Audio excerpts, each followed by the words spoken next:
welcome back to our off-grid wannabe in the making homestead here in rural Ireland. It's super rainy outside, as you can maybe see, and you will be able to hear on the caravan roof, but I wanted to get you caught up on what's been going on around our homestead this week. Oh, I've got a lamb update in a minute. The lamb story continues. For those of you who watched last week's video, you'll know what I'm talking about. I think the theme to these updates, as I was like reflecting on them, is that I'm starting to establish some old routines back again, which just feels really, really good, and also fitting into some new rhythms here in this new life, dream life in the countryside. So I've got some updates, things have been progressing and happening. I'm going to bring those to you in just a second. But first, in case you're new around here, my name's Corrie, and this is my dream life. Right now that looks like living in this caravan on our almost 7 acres, because out that window over there that you can't see right now is our 1800s stone cottage that is not fit for habitation currently, but we're going to be changing that. I have an update on that kind of in a minute, and we're hoping to establish our own homestead here. That's the dream for me. This is something that I've yearned for so long and didn't think we would ever make happen, and yet here we are. And the reason I share it is, well, manyfold. One is to just be real about life behind living the dream and in pursuit of living the dream, and also is to open up a conversation about what the dream life is for you and for us, and to have a little bit more nuance and a bit more of a wide variety of stories around what we think success actually is. This is what it is for me. It's living this kind of lifestyle, and it feels really exciting. So let me get you into some updates. So some of the rhythms and routines I've just been really enjoying is some of the old routines that I've been getting back to is just a little bit more of a dedicated practice with my yoga. Obviously, it's kind of weather dependent. I'm not yet hardy enough to go out and roll my mat out when it's really raining. Maybe I should be. Let me know if you think that I'm being a bit pathetic there. However, we have something arriving in a few weeks that once it's here, it's going to really help me to up my yoga game on, I'm hoping, a daily basis. That's my intention. When the whole pandemic happened, I got into doing yoga daily and I just loved it. I found it just so good for my soul, for my mental health, all of the things. So we have something arriving that I think is going to help me to be able to do yoga regardless of the weather. So I'm excited for that when it comes. But I've been getting into that habit of just checking the weather when I get up in the morning. Is it dry? If so, rolling my yoga mat out, and it feels so good. The other old routine that feels well and truly re-established here, which I let go of while we were traveling. Oh yes, in case you're new around here, we spent 6 months in 2023 and just into 2024 traveling full-time as a family around Europe. It was incredible. There's lots of videos on that if you want to go and check them out. But something that I let go of during that time that I was quite sad to let go of, and possibly was unrealistic to think that I could take with us, was my sourdough bread baking routine. Before we left for those travels, I was making all of our bread products for us as a family, and I really love it for so many reasons. The extra nourishment that you get from having that fermented and broken down grain makes it more digestible, but also there's not all of these kind of hidden, nasty, weird ingredients that we don't recognize, don't want to know about lurking in our bread and other bread items. So that just feels really good, and this one won't be a surprise if you've watched any of my other videos. I'm pretty much always baking something. I like to always have some sourdough something on the go and just be in that rhythm, and that feels well and truly here.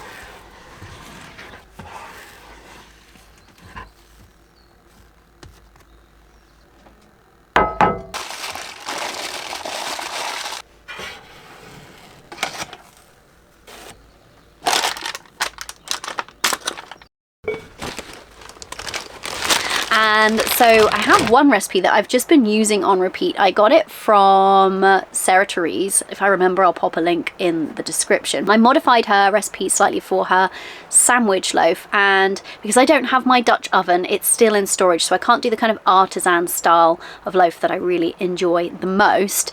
But it's a really solid loaf, this recipe, and sometimes I'll do it just plain in the loaf tin. Sometimes I roll it or sprinkle on top bagel seasoning, as I call it. So I made my own everything but the bagel seasoning and brought it with me.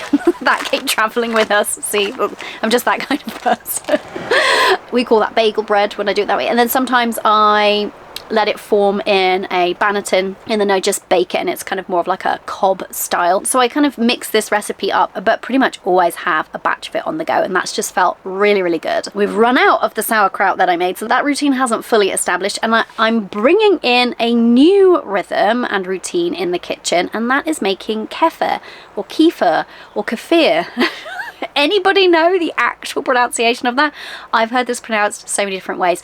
So I've had a go at this. I'm very new to it. I wouldn't say I've been super successful with this thus far. If anyone has any tips for milk kefir, as I'm calling it, let me know. It is something that I'm interested in, especially as our intention is to get a dairy cow at some point in the future. I'm going to be needing to process a lot of milk, and so this is one way that I'll be able to kind of preserve that a little bit longer and make something different out of it, so it's not just milk to drink. Oh, don't let me forget, I have to give you an update on the lamb. Those have been the really lovely kitchen routines that have been establishing, and some of them feel established.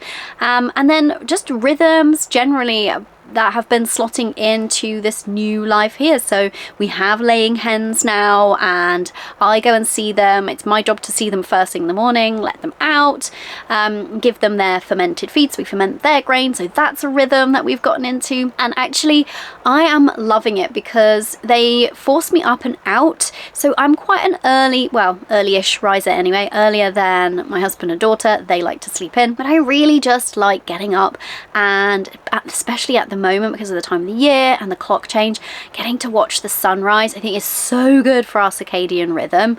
And I just really love that it forces me not just up but out every morning. I love the bird song here. Oh my god, the bird song here in the Irish countryside is intense and amazing. I just don't know. I don't know that I will ever get tired of it. It is so beautiful, and just what a start to the day. Magical.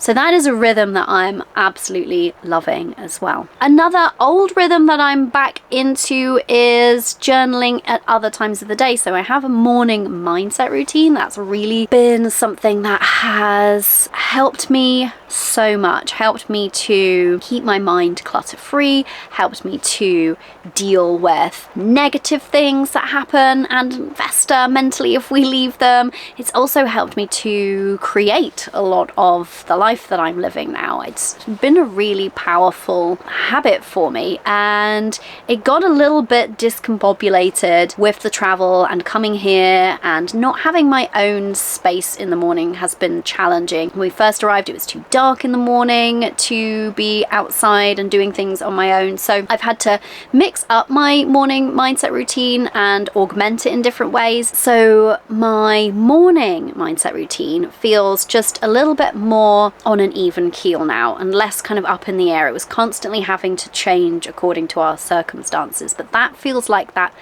rhythm is back in place. But I've also layered in just some afternoon or evening gratitude. I use gratitude in some of my morning journaling practice, but just for the what is, I feel so freaking grateful for everything that I'm experiencing right now and everything that we're enjoying as a family in this community, in this incredible place that we get to call home now. Still doesn't even feel real, and just pursuing these new adventures as a family feels so amazing, and I just don't want to lose sight of that, because it's also, to be frank, this is the reality behind the dream, it's also overwhelming. Trying to balance motherhood, homemaking, owning and running my own business, homesteading, setting up the homestead, as well as now layering some elements of that in, the house renovation, the caravan renovation. It's a lot, right?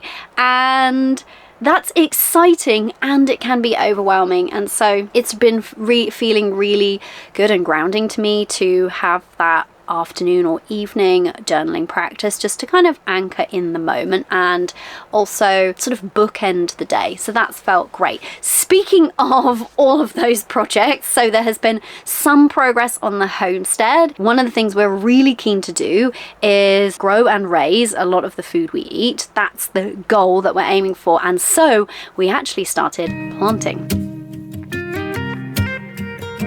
Today's the day. We're off to asparagus.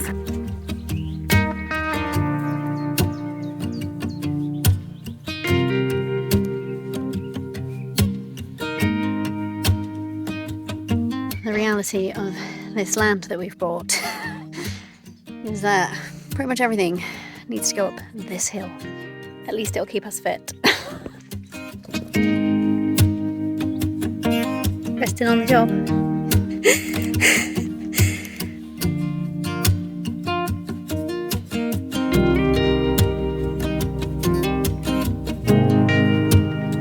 Mess. I've been rained on like 3 times today. So this is what largely caveman, but a bit of me as well, have been working on. So we've got a layer of cardboard, a layer of seaweed, another layer of cardboard, and then a layer of compost. So this is quite exciting because this is our first vegetable patch. We're going to be having several along here.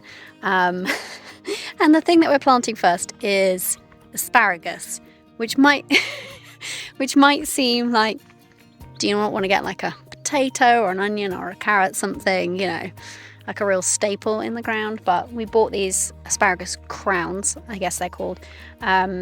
We've had them for a good few days while we've been preparing this, so we're hoping they take. We're hoping we haven't killed them in the meantime. It's all a juggling act. This is the thing, you know.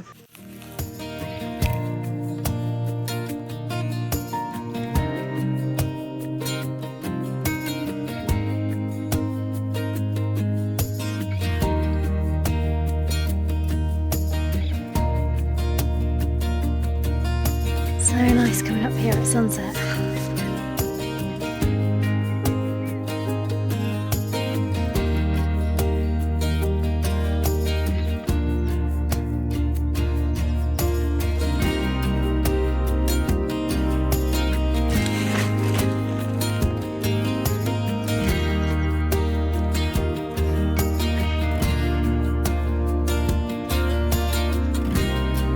I'm sure you're wondering, what business do you have planting asparagus when you have both the caravan renovation we haven't seen the outcome of yet and a house to restore to its former glory? And it's a good question. I made the decision to put a pin in the caravan makeover project during the school Easter break because we want to be hanging out, having fun, seeing friends, socializing, exploring the area, as well as all those other things that I mentioned. And I thought I have to just take something off my plate so that I can just have more time to be present with my daughter. So that nothing's happened in the caravan since you saw me slopping around that really odd primer that I'm using. And in the house, we cannot start it yet. It's not that we don't want to or that we're being lazy on us not doing it. There's a logistical hiccup with it, and so we literally just can't start it yet. So that probably, I don't think we will actually start the cottage project at least for maybe 1 or 2 months. And that's one of the reasons why we've turned our attention outside, bringing in the hens and planting out that all-important staple crop of asparagus. Oh, the lamb update. Okay, so if you watched last week's video, you know that we had an errant lamb living with us for about 4 days, and it was quite an escapade. The farmer neighbour of ours who owns said lamb had to chase it around a field and corner it and get it in. It took a couple of hours. Anyway, he was returned to his flock. All was well and good. And then yesterday morning, Kayvan went to check on the asparagus patch, and there's that same lamb. Now, where the asparagus patch is quite near the fields where that flock often rotate. And so he went on his merry way back to that flock flock. So we're like, okay, he just feels comfortable around us, whatever. And then today, my daughter and I were returning home from town, and he was just at the end of the lane, right near our driveway, and I was like, oh no. And I said to her, all right, I'm going to stop the car, see if you can get around him and in front of him so that we can herd him back up the lane towards his flock, his owner. Alas, all that happened was he just belted it down our driveway, and he's out there again now. You a cheeky monkey. I don't know if the camera's picking this up, but this middle tree that's behind me here, he's just sitting at the bottom of it in the rain. Oh, bless him. I think I told you last time my daughter's named him Mischief. We think it's a him. He's got a bit of a kind of male swagger to him. We just assume that he really likes us, so we'll see more lamb catching probably on the horizon. Hopefully I'll get to film it this time and you can all laugh at that. Maybe we get to keep him. If he wasn't a herd animal, I'd be just so tempted.